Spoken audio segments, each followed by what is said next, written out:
Ruhun Aynası. Roman Egorov. Bölüm 1. Ayna Yasası. Alt bölüm 2.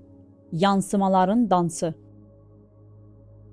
Ruh, rastgele karşılaşmalar arasında nasıl öğretmen bulur? Ruh, hayat oyunundaki oyuncuları öyle bir ustalıkla düzenleyen usta bir yönetmendir ki, təsadüfi karşılaşmalara və beklenmedik olay örgüsüne içtenlikle inanırız. İnsan kaderi ile ilgili filmlerin gösterildiği ilahi bir sinema olsaydı, en popüler tür dram veya komedi değil, absürtlük olurdu. Düşünün, ana karakter tüm hayatını bilgelik öğretmenleri arayarak geçirir ve kendi ruhunun bu rolleri oynaması için bir oyuncu topluluğu tuttuğunun farkında değildir.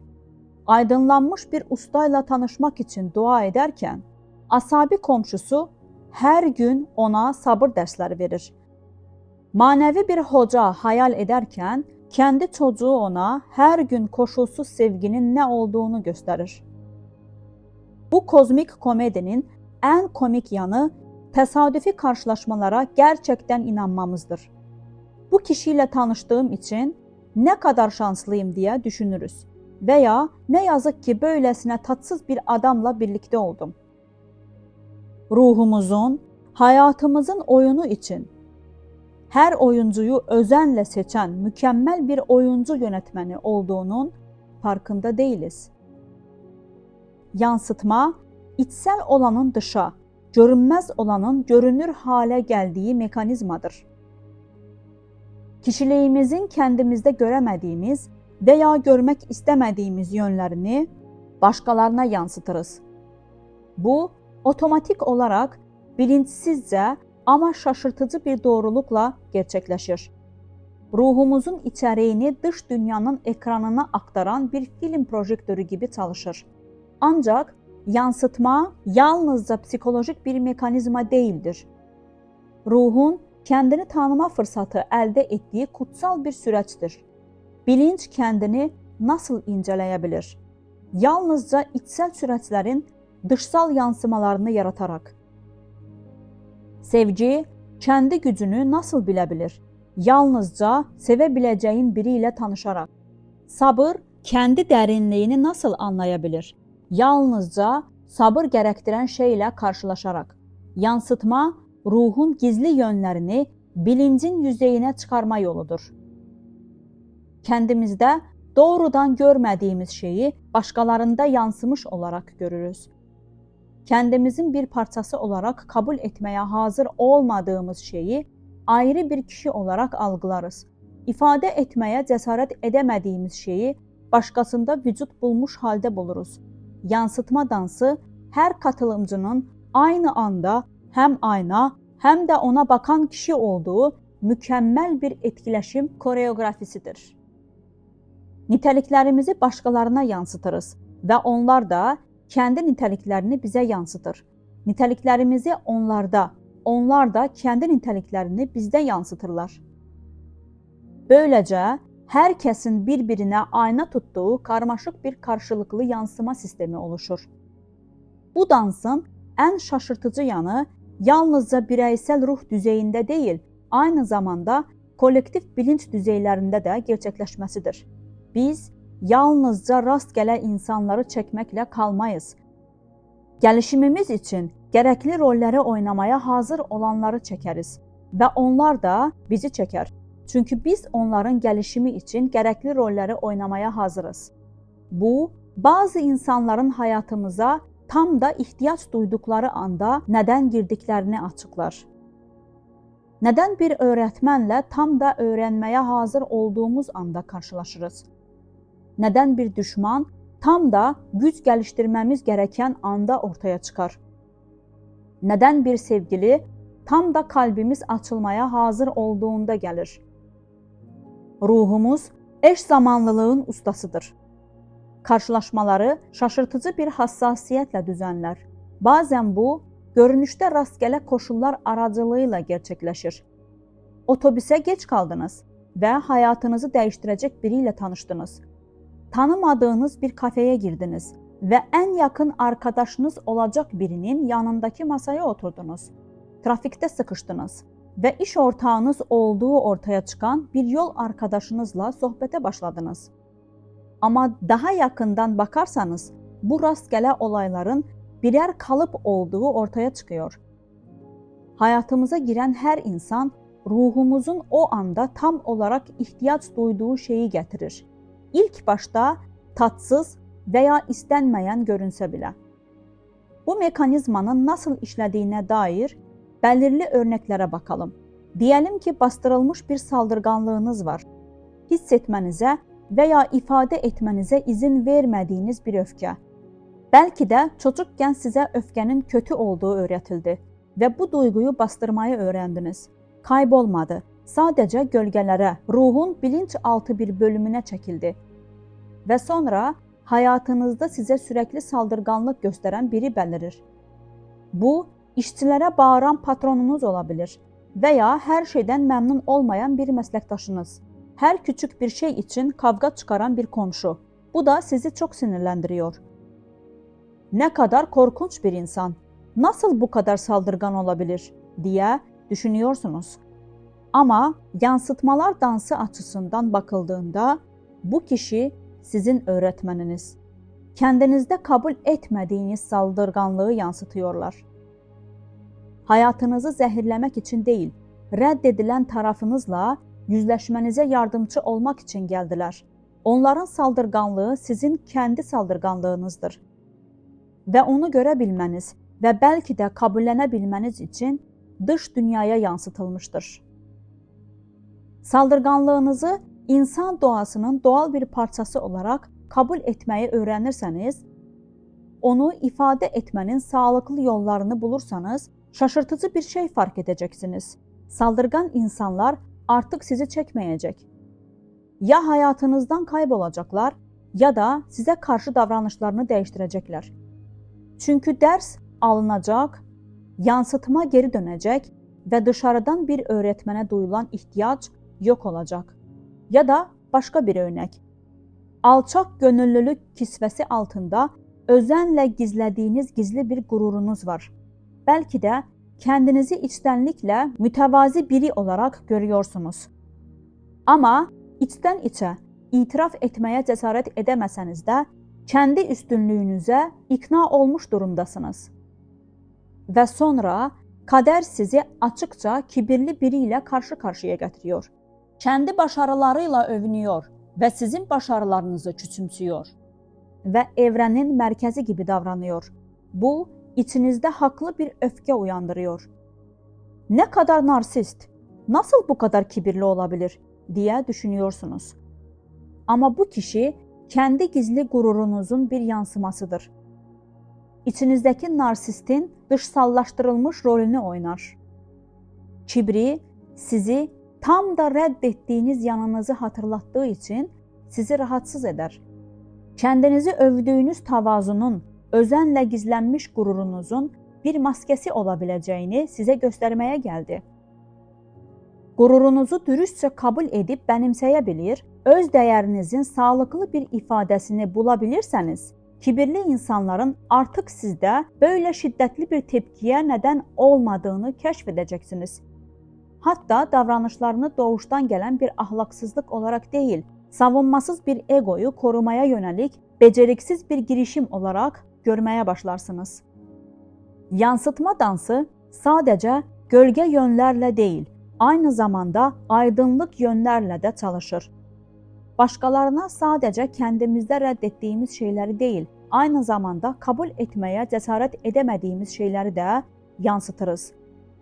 Birinin bilgəliyinə hayransanız, bu, bilgəlik tohumlarının zaten sizin içinizde var olduğu anlamına gelir. Birinin nezaketine çekiliyorsanız, bu nezaketin zaten kalbinizde yaşadığı anlamına gelir. Birinin yeteneğini takdir ediyorsanız, bazen bir yeteneğin içinizde uyuduğu anlamına gelir. Ama neden kendi niteliklerimizi başkalarına yansıtıyoruz? Neden onları doğrudan kendimizde görmüyoruz? Çünkü içimizdeki eleştirmen çoğu zaman kendi erdemlerimizi fark etmemizi engelliyor. Kəndimi bilgə olaraq görməm mənim nə həddimə? Deyə soruyoruz. Yetenekli olaraq adlandırılmaya layık mıyım deyə şübhə ediyoruz. Və sonra ruhumuz bunun bir yolunu buluyor.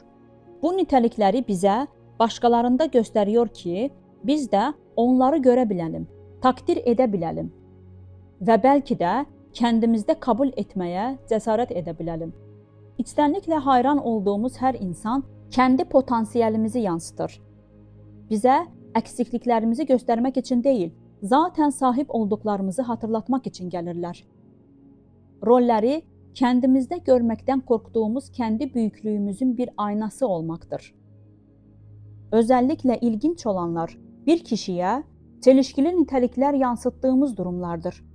Onları aynı anda hem sever hem de nefret ederiz. Onlara hem hayranlık duyar hem de hor görürüz. Onlara hem çekilir hem de onlardan tiksiniriz.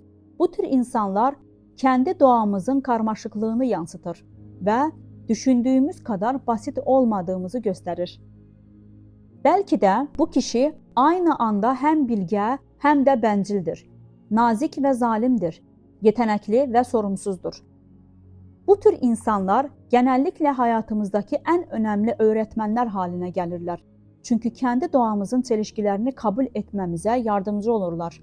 Bize kutsallık ve kötülüğün, ışık ve gölgenin tek bir kişide bir arada var olabileceğini gösterirler. Bu, öz kabullenme, kişinin birçok yönünün tamamını kabul etmesi anlamına gelir. Yansıtma dansı özellikle yakın ilişkilerde yoğundur. Bir kişi bize ne kadar yakınsa ruhumuzun o kadar çok yönünü yansıtır. Aile ilişkileri genellikle en karmaşık ve aynı zamanda en öğretici olanlardır. Ebeveynler, çocuklar, eşler, kardeşler hepsi kimliğimizin farklı yönlerinin rollerini oynarlar. Bir çocuk kendi çocukluğumuzu yansıtır. Spontanelik, neşe, merak, kaprislilik, bencillik ve sorumsuzluk. Bir ebeveyn kendi ebeveyn doğamızı yansıtır. Şefkat, bilgelik, sorumluluk, kontrol etme arzusu, eleştirellik ve otoriterlik.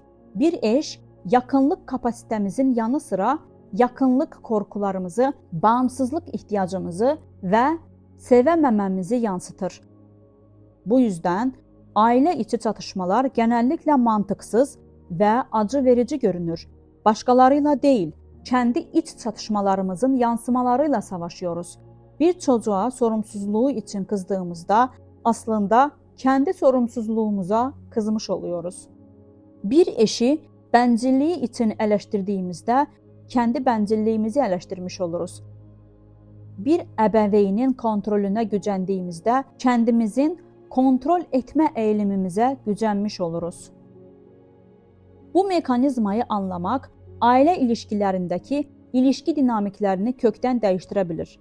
Sevdiklerimizi değiştirmeye çalışmak yerine davranışlarını öz farkındalığımızın bir aynası olarak kullanabiliriz. Acımız için onları suçlamak yerine kabul edilmesi veya düzeltilmesi gereken kendi özelliklerimizi bize gösterdikleri için onlara teşekkür edebiliriz. Ancak yansımaların dansı aile ilişkileriyle sınırlı değildir. Hayatımızın her alanında kendini gösterir. İş arkadaşlarımız işe, güce ve başarıya yönelik tutumlarımızın çeşitli yönlerini yansıtır. Arkadaşlar kişiliğimizin farklı yönlerini yansıtır. Neşeli, ciddi, hayalperest, pratik. Hatta yoldan geçen rastgele kişiler bile bu görkemli gösteride rollerini oynarlar. Mağazada size hizmet eden kişi başkalarına hizmet etme tutumunuzu yansıtabilir. Bir otobüs şoförü sorumluluğa yönelik tutumunuzu yansıtabilir. Trendeki bir yol arkadaşı açıklığa veya izolasyona yönelik tutumunuzu yansıtabilir. Etkileşimde bulunduğunuz her kişi en kısa süre bile olsa ruhunuzdan bir mesaj taşır. Tekrarlayan kalıplar özellikle ilginçtir. Hayatınızda belirli bir insan tipi sürekli beliriyorsa, örneğin eleştirel veya sorumsuz, agresif veya çok yumuşak, bu ruhunuzun diqqətinizi önəmli bir şeyə çəkməyə çalışdığının kəsin bir işarətidir. Yansıtdıqlarını anlayıb özümsəyənə qədər sizə bu tür insanları göndərməyə davam edəcəkdir. Bazen bu sürəcə dirəniriz. Sinir bozucu bir məsləkdaşımızda kəndi asabiyyətimizi görmək istəməyiz. Kibirli bir tanıdıqda kəndi qürurumuzu görmək istəməyiz. Sorumsuz bir arkadaşda kəndi sorumsuzluğumuzu görmək istəməyiz. Sorunun bizdə deyil, onlarda olduğunu düşünməyi tərcih edəriz. Ancaq dirənc çəkimi gücləndirir. Kəndimizin bir parçasını nə qədər çox rədd edərsək, bu parça həyatımızda başqa insanlar aracılığıyla o qədər israrla kəndini göstərir. Ruhumuz bir dərsi öyrənənə qədər təkrarlayan sabırlı bir öyrətməndir. Qəbullənmə isə tam tərsinə özgürləşdirir. Yansıyan yönü kəndimizin bir parçası olaraq qəbul edib bənimsədiyimizdə dışsal bir aynaya olan ihtiyac ortadan qalxar. Bizi sinirləndirən insanlar ya həyatımızı tərk edər, ya da bizə qarşı davranışlarını dəyişdirir. Yansıtma geri dönər və biz daha bütün halə gəliriz. Ancaq yansıtma dansının ən şaşırtıcı yanı qarşılıqlı olmasıdır. Kəndimizi başqalarına yansıtırız və onlar da kəndilərini bizə yansıtırlar. Biz onlar üçün bir ayna görəvi görüyoruz və onlar da bizim üçün bir ayna görəvi görüyor. Hər etkiləşim qarşılıqlı bir yansıtma, qarşılıqlı düşünmə və qarşılıqlı öyrənmə alış-verişidir. Bu, həyatımızdakı hər bir insanın aynı anda həm öyrətmən, həm də öğrenci olduğu anlamına gəlir. Biz onlardan öyrəniyoruz. Onlar da bizdən. Onların kəndi taraflarını görmələrinə yardımcı oluyoruz və onlar da bizim kəndi taraflarımızı görməmizə yardımcı oluyor. Biz onların performanslarında rol oynuyoruz və onlar da bizimkilərdə rol oynuyorlar. Nə kadar mükəmməl bir qarşılıqlı uyanış sistemi, nə kadar zarif bir kolektiv gəlişim mekanizması. Hepimiz, hər birimizin aynı anda kendi dansını ettiği ve başkalarının da dans etmesine yardımcı olduğu büyük bir dansın katılımcılarıyız. Bu mekanizmayı anlamak, insanlarla olan ilişkimizi tamamen değiştirir. Her insan mükemmel olduğu için değil, uyanışımıza hizmet ettiği için kutsallaşır. Her etkileşim bir büyüme fırsatına, her çatışma bir iyileşme şansına, her karşılaşma daha büyük bir bütünlüğe, davete dönüşür. Başkalarının davranışlarının kurbanı olmayı bırakıp, kendi gelişimimizde aktif katılımcılar haline geliriz. Dünyayı düzeltmeye çalışmayı bırakıp, onu öz bilgi için bir ayna olarak kullanmaya başlarız. Mükemmel insanları aramayı bırakır ve her insanın öğrenmemizde nasıl rol oynadığının mükemmelliyini görmeye başlarız. Yansıtma dansı psikolojik bir hile veya ezoterik bir kavram değildir. Gerçekliğin üzerine inşa edildiği temel ilkedir. Bu, birleşik bilincin kendini çeşitli biçimler aracılığıyla anlamasının yoludur. Başkaları aracılığıyla kendimize dönebileceğimiz mekanizmadır. Bu dansta seyirci yoktur. Herkes katılımcıdır. Yönetmen yoktur. Herkes aynı anda hem rol yapar hem de performans sergiler. Bir son yoktur. Her an hem doruk noktası hem de yeni bir oyunun başlangıcıdır. Karşılıklı düşünmenin, karşılıklı öğrenmenin, karşılıklı uyanışın sonsuz bir dansıdır. Bunu gerçekten anladığımızda her insanda bir engel veya mutluluk kaynağı değil, bir ayna ve bir öğretmen görmeyi öğrendiğimizde her gün kendini bir keşfetme macerasına dönüşür. Her karşılaşma bir armağandır. Her çatışma bir büyüme fırsatıdır. Her insan öze giden yolda bir rehberdir. Çevrenizdeki insanlara daha yakından bakın. Onlarda kimi görüyorsunuz? Kendi ruhunuzun hangi yönlerini yansıtıyorlar? Hayatınızın oyununda hangi rolləri oynuyorlar? Öğretmenləriniz olmayı kabul etdikləri için onlara təşəkkür edin. Və unutmayın, siz də onların performanslarında bir rol oyuncusunuz. Siz də onların uyanışını kolaylaşdırın. Siz də bu kutsal karşılıklı yansıma dansına katılın. Dans devam ediyor, müzik çalıyor, aynalar yansıyor, ruhlar birbirini tanıyor. Evrenin en güzel dansına, her adımın eve, öze götürdüğü projeksiyonların dansına hoş geldiniz. Bölümün sonu. Kitabın bu bölümüne benden ilave. Arkadaşlar, ben de hayat tecrübemden dolayı bazı ilaveler yapmak istiyorum. Bazen ayna olduğu gibi değil, ters görüntü yaratır. Amaç aynıdır. İçinizdekini açığa çıkartmak. Mesela bir narsistlikle devamlı karşılaşıyorsanız, belki de kendinizin değerini bilmiyorsunuzdur. Kendinizi küçümsüyorsunuz ve böyle adamlar size ters etki yaparak sizin kendinize sahip çıkmanızı, değerinizi anlamanızı ve kendinizi sevmenizi sağlıyor. Kendinizi sevmeye başladığınızda bu sınavdan geçersiniz ve o tür adamlar artık hayatınıza çekilmez. Veya kavganı sevmiyorsunuz ve korkuyorsunuz.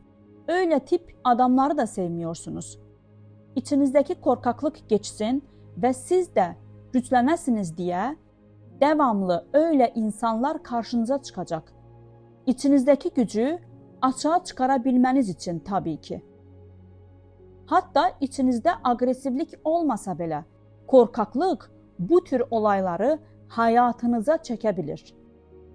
Devamlı düşündüklerimiz daima bizim enerjimiz ile güçlendiği için gerçekleşiyor. Yani olayları biz yaratım haline getiriyoruz. Başka bir misal. Siz herkese yardım ediyorsunuz. Lakin size yardım edenler sanki yok. Daima yalnızsınız, yorgunsunuz. Belki de siz kendiniz hep ben kendim yaparım. Benden iyi hiç kimse yapamaz ki zaten. Bana kimsenin yardımı gerek değil diye düşündüğünüz içindir. Bunu geçmişte bir kere duygulu halde düşünmeniz bile yeterli. Bu kod evrene gönderilir ve sorunlarınızla hep yalnız kalırsınız. Çünkü siz istediniz ve oldu. Böyle hallerde o kodu değiştirmeniz gerekir. Sadece sevgi ve minnettarlıkla bana gelen her tür yardımı kabul ediyorum ve Allah'a teşekkür ediyorum demeniz yeterli. Yani kendinizi gözlemlediğinizde düşüncelerinizi, en çok da geçmişten kalıplaşan inançlarınızı incelediğinizde her şeyin cevabını bulabilirsiniz. Bu iş kolay değil, ancak buna değer. Hepinize kolay gelsin. Hepinizi seviyorum. Kendinize iyi bakın.